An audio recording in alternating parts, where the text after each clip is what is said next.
जटिल समस्या हो या भाग्य बाधा हो, व्यापार, नौकरी, शादी की समस्या, करियर की चिंता हो या वैवाहिक जीवन में हो सुख का अभाव, पाइए अपनी समस्त ज्योतिषीय तथा वास्तु समस्याओं का सरल, चमत्कारी, प्रभावशाली समाधान।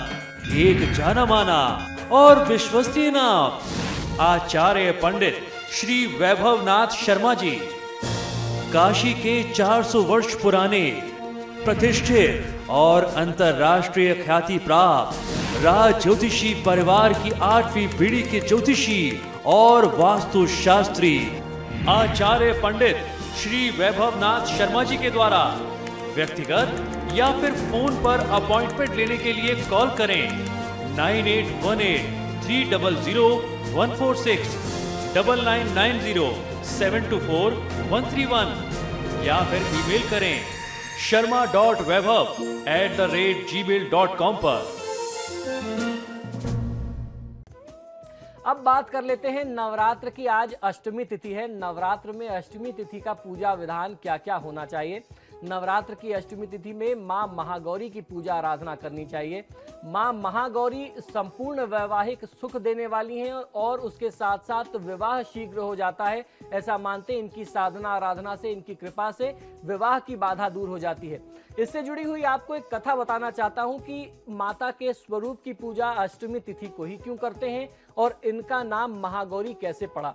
मां महागौरी के बारे में कहते हैं कि यह मां पार्वती के पूर्व जन्म का जो सती स्वरूप था, यह सती स्वरूप ही है जिन्होंने भगवान शिव की तपस्या, घोर तपस्या की थी भगवान शिव को पति स्वरूप प्राप्त करने के लिए।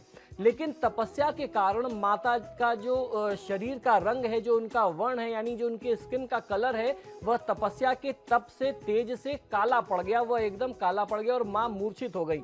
भगवान शिव उनकी साधना से बेहद प्रसन्न होते हैं। भगवान शिव वहां पर प्रकट होते हैं। भगवान शिव ने उनकी समस्त मनोकामनाओं की पूर्ति के लिए उनको आशीर्वाद दिया और उसके साथ साथ उन्हें ये वर दिया कि आप जो भी चाहती हैं आप उसे प्राप्त कर सकती हैं। और भगवान शिव ने स्वयं माता के वर्ण को, उनके शरीर को गंगा जल से साफ करके उनको स्वच्छ किया, जिससे उनकी कांति जो है वह चमकने लगी, वह स्वर्ण समान हो गई, महागौर हो गई, अर्थात गोरी हो गई, वह चमकने लगी। इसीलिए श्वेत स्वरूप को महागौरी कहा जाता है। और ऐसा भी मानते हैं कि यह जो स्वरूप है यह 8 वर्षीय कन्या का स्वरूप है। इस वजह से अष्टमी तिथि को जो लोग भी उद्यापन करते हैं वह कन्या पूजन अवश्य करते हैं और प्रयास ये करते हैं कि 8 वर्ष या उससे कम की अवस्था की कन्या उन्हें मिले जिनका वो पूजन करें। अब यहाँ बात आती है, इसमें बहुत बड़ा सामाजिक संदेश छुपा हुआ है। हम और आप हर साल में कम से कम 2 बार कन्या पूजन तो अवश्य करते हैं, लेकिन क्या आपने अपने घर में महिलाओं का और कन्याओं का सम्मान किया है? क्या आपने अपनी जिम्मेदारी, जो सामाजिक जिम्मेदारी है, आपने अपने समाज में महिलाओं के साथ हो रहे अत्याचार या उनके खिलाफ कुछ आपने आवाज उठाई है? आप निरंतर कन्या पूजन तो जरूर करते हैं, लेकिन एक प्रथा मान करके करते हैं और उसे वहीं भूल जाते हैं, वहीं छोड़ देते हैं। इस प्रकार से नहीं किया जाना चाहिए। हमारे ऋषि मुनियों ने इस परंपरा को बहुत सोच के, बहुत समझ करके रखा था कि आने वाले समय में ऐसी परिस्थिति हो सकती है जब महिलाओं के ऊपर अत्याचार होंगे। तो इस प्रथा से हमें बहुत कुछ सीख मिलती है, इससे हमें सीखना चाहिए और महिलाओं का, नारियों का सम्मान करना चाहिए। वह जगत जननी है। उसके अलावा आप अपने जीवन की, अपने सृष्टि की परिकल्पना ही नहीं कर सकते। अब आप एक छोटा सा उदाहरण देखिए कि हमारे शो में एंकर भी महिला है, हमारे शो की प्रोड्यूसर जो है मेघा जी हैं, मेघा ठाकुर, वो भी महिला है। अगर इनमें से एक भी डिस्टर्ब हो जाता है, एक भी अगर नहीं उपलब्ध हो पाता तो हमारा शो प्रभावित हो जाता है। तो ये तो एक बहुत छोटा सा उदाहरण था। हम इस तरीके से आपको प्रयास करना चाहिए कि समाज में कन्या भ्रूण हत्या या महिलाओं के प्रति हो रहे अत्याचार के खिलाफ हमें आवाज अवश्य उठानी चाहिए। इसको सिर्फ एक प्रथा मान करके, सिर्फ कन्या पूजन करके ही नहीं भूल जाना चाहिए।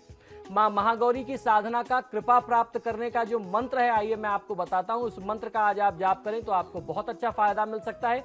यह मंत्र इस प्रकार है, ओम ऐं ह्रीं क्लीं चामुंडाय विच्चै ओम महागौरी देव्यै नमः। मंत्र एक बार पुनः सुने, मंत्र आपके लिए बहुत आवश्यक है।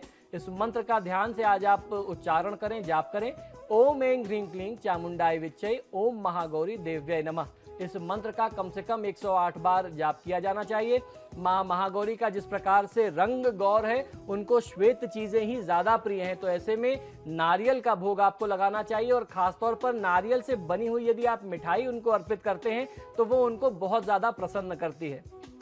और नवरात्र की अष्टमी तिथि में सूर्य ग्रह से संबंधित शांति आप कर सकते हैं। यदि आपकी कुंडली में सूर्य की स्थिति बहुत अच्छी नहीं है तो अशुभ सूर्य का निदान आज आप अष्टमी तिथि में कर सकते हैं। सूर्य ग्रह की शांति होती है।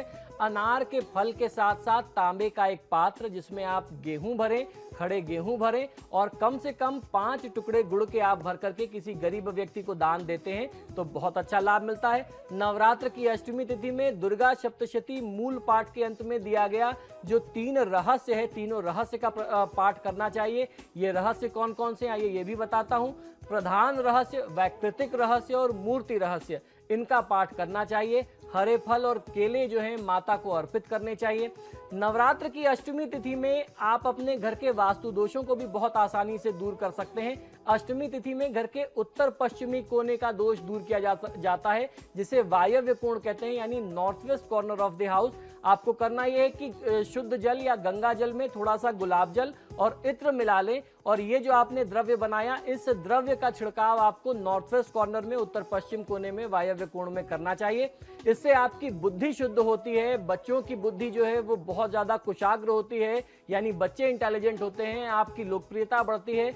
आध्यात्म के क्षेत्र में आपका बहुत अच्छा विकास होता है और धर्म कर्म पूजा पाठ में आपका रुझान बढ़ता है। और जब आप अपने घर के इस दोष को दूर कर रहे हो, वास्तु दोष निवारण के लिए कौन से मंत्र का जाप करना है, आइए मैं आपको वो भी बता देता हूँ।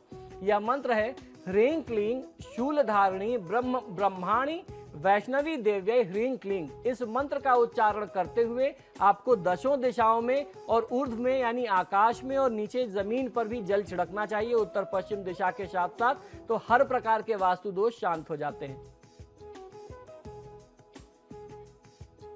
हमारे आज के कार्यक्रम में फिलहाल इतना ही। बहुत बहुत शुक्रिया आपका आचार्य जी हमारे स्टूडियो में आने के लिए। जी नमस्कार। तो आपके सितारे में फिलहाल इतना ही, लेकिन वक्त तो चला एक छोटे से ब्रेक का। ब्रेक के उस पार भी खबरों का सिलसिला लगातार जारी है।